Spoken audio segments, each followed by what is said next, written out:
تعملي فراخ مشويه ورز بسمتي في حله واحده بس في نص ساعه. نعمل فراخ مشويه ورز بسمتي. اكسبلوروا لايك وشير ونبعد عن اذيه الغير، ويلا بينا نجوم الكوكب.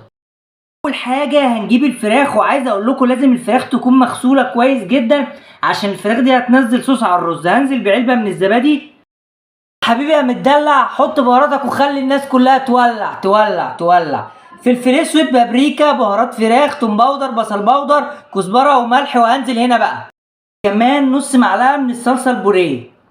في اي حله تنفع تخش الفرن. هنزل فيها بالرز البسمتي، تومي، ورق لوري، وحبهان، وعود من القرفه، هنا من الكاري، هنا كمان من الكركم، الملح. الفول اللي انا عملته ده بميه سخنه. بعد كده هجيب اي مصفى ينفع تلبس في الحله، وابتدي ان انا احط الفراخ بالشكل ده.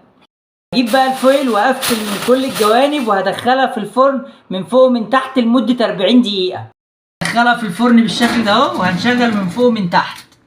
بعد تقريبا 45 دقيقه من الفرن، عايز اوريكم الشكل بقى حاجه روعه جدا. هبتدي ان انا اجيب فحمه بالشكل ده واحطها هنا، وهنزل بشويه زيت، وهبتدي ان انا اكتمها تاني بالفويل. خش بقى كده وتشوف الحلاوه. طبعا دلوقتي انتوا عايزين تشوفوا الفراخ استوت ولا ما استوتش. تعالى كده بقى، بص بص بص بص بص بص بص بص, بص. دايبه اكسبلور كتير ولايك كتير يا حبايب قلبي، ووفري ودبري يا ست الكل يا جميله.